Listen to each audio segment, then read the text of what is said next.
Probably a good time for an update. You can see I got this thing off the stand and in the car. Just been dealing with all the little small battles it takes to win the war of putting one of these things into this car. This stuff comes easy for some people who have taken these motors in and out 100 times. I'm more of like a try not to take the motor out kind of guy. So this is the first time I've ever actually had the motor in and out of this car.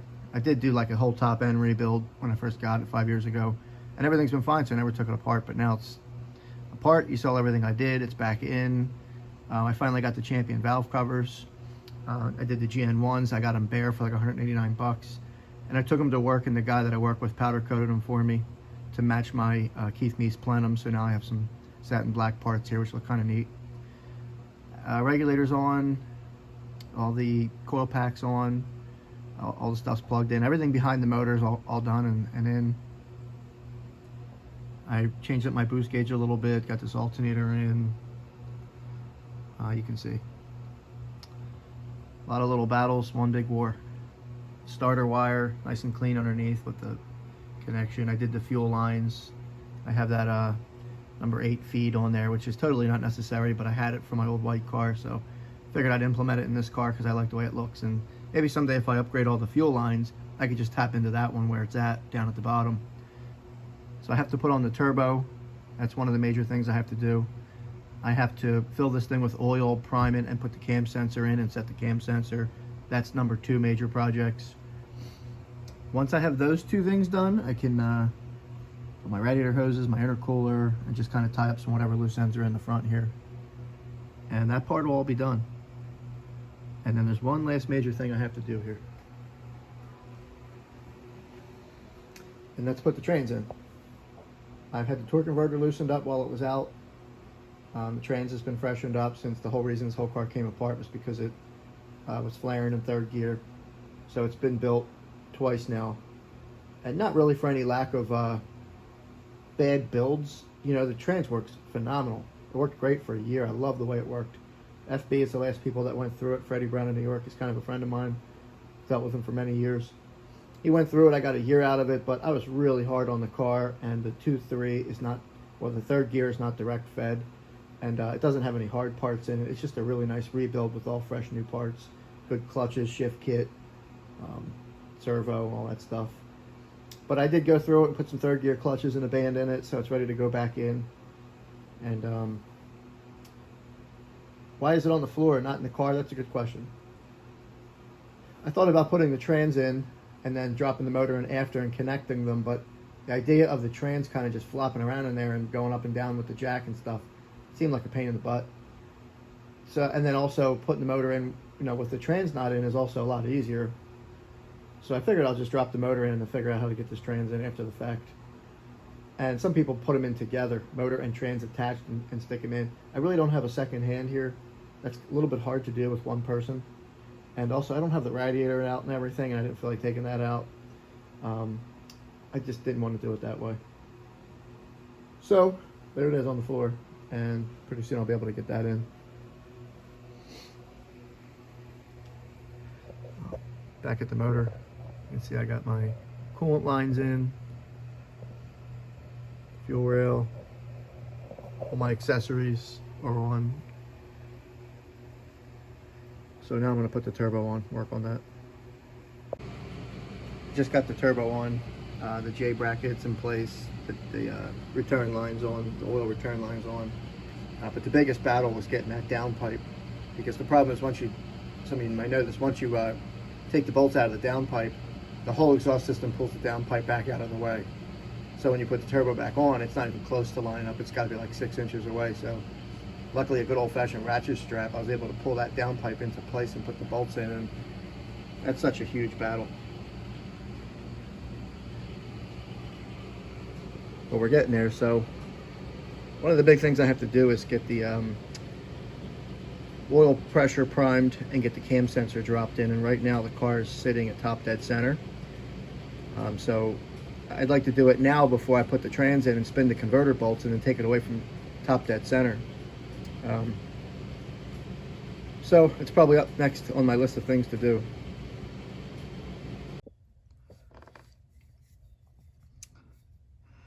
Here's something I thought that I would put on film here is I got the trans all bolted into this car. The only thing I have to do is put the drive shaft in. I put the cooler lines in, I had to wrestle them back in place, and they're a complete pain in the ass. But I got them there, and then I realized I forgot to clean the trans lines and the trans cooler. And this trans didn't have any major failure to it, but it did have pretty worn out third gear, high gear clutches, and a band. So there was some wear and tear on those clutches and band. I mean, the fluid didn't look too bad when it came out, but you really don't want to put that back together and put the old trans cooler fluid into the clean trans with brand new trans fluid. And this is, right now, all I've done so far is I've put air through each of the lines. You can see I got, it's hard to see here, but I've got probably an 1/8 inch of, or more than that, probably at least an inch of black, disgusting, burnt trans fluid in the bottom of this thing. So that's just from pushing air through them, and now I'm going to use this trans cooler cleaner, or trans line cooler cleaner, cooler line flush. Comes from any auto parts store for like 15 bucks. You can see like it connects to your one trans cooler line and blows everything through the cooler and out the other line. And you probably used the whole can here, but I'm going to push this button and see what happens here. It's actually the first time I've ever used this stuff.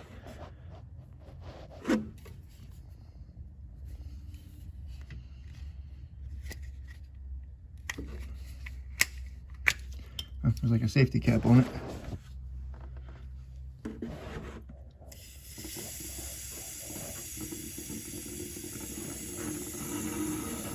I can definitely hear it coming out the other end. Oh, there it is. Oh my goodness, look at all that stuff. That's all burnt trans fluid coming through there.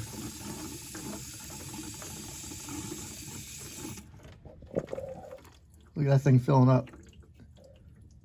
I did not expect that much trans fluid to come through that cooler line, because I've already blown it out with air and there was nothing but air coming through, but now I'm putting this cooler flush through here and it's really filling this thing up with trans fluid.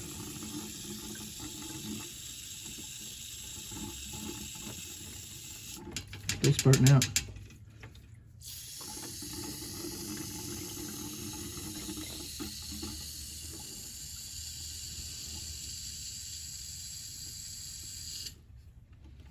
I think what's coming out now is the cleaner, not the trans fluid.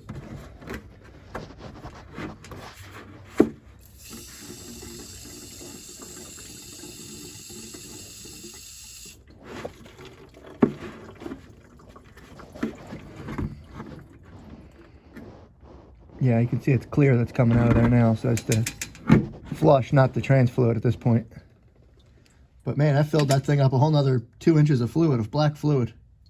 So that was definitely worth the effort. I'm actually going to disconnect it, I think, and hook it up to the other line and try to blow from the other direction now. All right, so I just finished doing that, and just the process that I did was, again, I cleaned the trans cooler out, I flushed the lines. The first thing I did was blow air through each side, first one side and then the other side. And I got about an 1/8 inch of fluid into this thing. You can see this fluid is just awful. I mean, it's smells terrible, it's burned up, it's black. I mean, there's no metal or really contamination in it, but it's just really shitty fluid. So I put this piece of 3/8 hose, silicone hose, on one line to be able to put into this container, which I bought from Wawa, a gallon of water for $2, dumped it out. Again, I put this in there on one cooler line. I used this end to blow through the line, and I got about an 1/8 inch to a 1/2 inch of water here, of fluid here. And then I hooked up this stuff, $15 a can, to the one line, and again, blew through. Took it off, hooked up to the other line, blew through, and this thing filled up. You can see where it is now after blowing through with this. And then when I took this off, there was like clear, I don't know, maybe alcohol based, whatever they had in there. It's not water. You can't have, obviously, ever have water near trans fluid, or it turns to red milkshake. If anybody ever had a transmission failure and had water or coolant go into your trans fluid, you'll know it turns to red milkshake if it gets water in it. The trans fluid does. So there can never be any water in this. It's like an alcohol base, I guess. It says right there, no water. But I took that off, and now that there was all that alcohol-based stuff in there, I put this back on and blew through each line again until it was literally clear and clean and dry. And now I'm starting with a fresh trans cooler after, I don't know, 35 years, however old this car is. So I'm excited that I went through the trouble to do that, because for one split second, I thought, man, it should be fine. I didn't really have any debris or contamination but why would I want to have a fresh built trans and fresh fluid and then put this black fluid through there? This burnout fluid that's seen quite a bit of pulls at high boost. So back to putting the trans cooler lines on. This is a new tool to me. I got it off Amazon. It was $16 or $20, pretty cheap. There's millions of them on there. You can pick one you want. This is for running into the cam sensor bore to spin the oil pump drive shaft. So you can see that little notch in there will engage inside of the shaft for the oil pump gear, for the driven gear for the oil pump. This will sit in the body of the cam sensor bore, and then once it's in, this will slide down and just secure it into place so that it's not flopping all over the place. So it's a pretty good tool for $16 or $18. Right now I'm going to stick it in. I'm going to try to run the oil pressure up on this before I set the cam sensor in. Okay, so right now I have the tool that I just showed you in the cam sensor bore and attached to the shaft on the oil pump drive gear. My drill's in place. It's on clockwise. It's fully charged. I have my gauge over there that you can see. It is actually my, I use it for transmission line pressure. But I'm going to try to use it for this and see if it works. The line for that gauge is down into the oil block where your turbo feed line goes off the turbo down into the block, and there's the brass oil block. On that block there's an extra 1/4 inch female port where I can put that gauge in. So this oil pump is packed with Vaseline. That's the old-fashioned way to do it. So let's see if I can raise oil pressure here.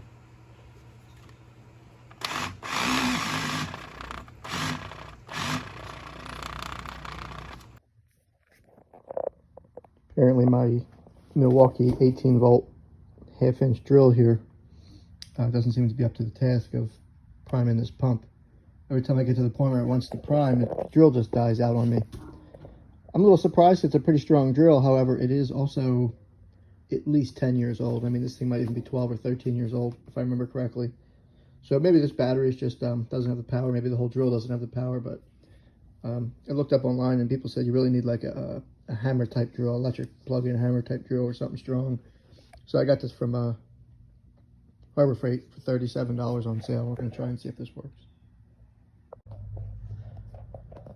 So the whole time I opened this thing, I said, oh, this piece of shit. I had to buy this stupid $37 drill from Harbor Freight. I was not planned for $37 down the toilet, and then I hit the trigger. It's pretty wicked. Let's give it a shot. All right, so I think this is like the 3rd or 4th attempt at getting this right. The original drill, I was having a lot of trouble with that, so I went out and got the Harbor Freight hammer drill, corded half-inch hammer drill. That has 50 times more power than the battery drill. And then I still wasn't getting any luck, and I had that other gauge on there, which is the OTC gauge I got off Amazon for transmission line pressure. It seemed to work fine for that, but I did have one of those. There's 2 of the gauges in that kit. One is like a 0 to 80 pound, and one is like a 20 to 400 pound of pressure. And I don't know, I think maybe the second one failed. The first one failed right out of the box. The second one might have just failed, because now I went to the auto store and I got a regular, good old-fashioned mechanical oil pressure gauge with a line, and I replaced the Amazon high pressure gauge with this. So now I'm spinning it, and I might have been spinning the wrong rotation too, because I did try both ways, and I found the rotation now that's putting oil into the line. But it's also showing me some pressure before the oil's getting there, which means there might be some air in the line. I don't know. I went and I cracked the oil filter down at the bottom. I went and cracked it loose to try to see if I can let any air out of there and tighten it back up. And now I'm going to drill it again and see if that oil will go back up where it's supposed to.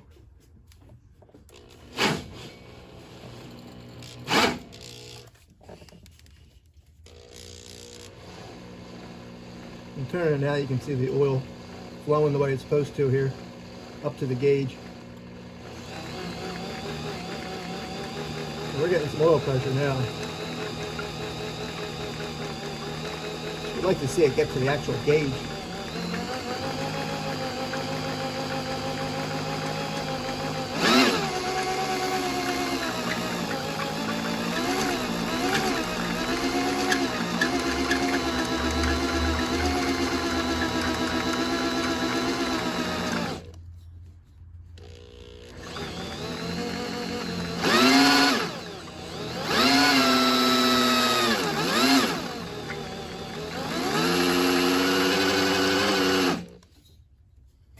I don't know why that oil's not getting to the actual gauge. Kind of don't like that, but they're showing me plenty of oil pressure on the gauge here.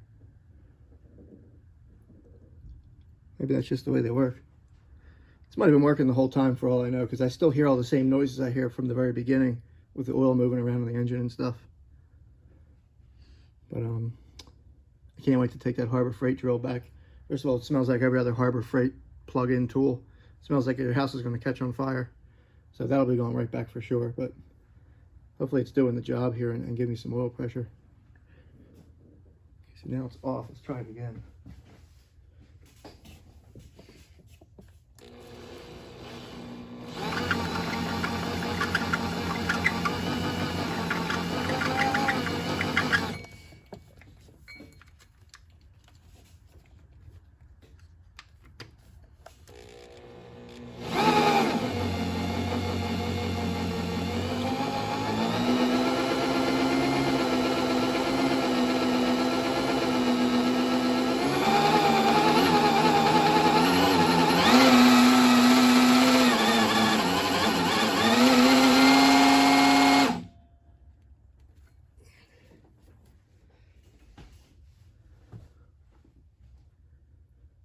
We're getting 60 pounds of oil pressure.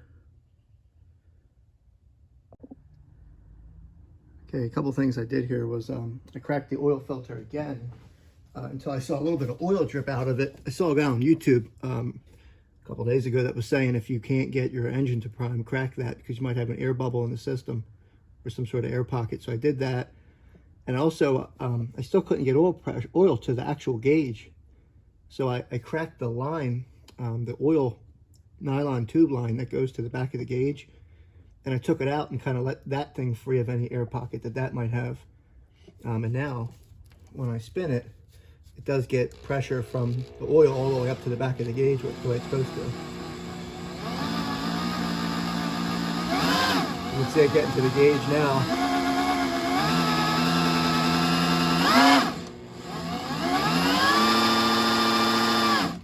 Okay, oil's to the back of the gauge and we're getting 60 pounds of pressure, so I think I'm good there. Just got about oil through this motor at this point.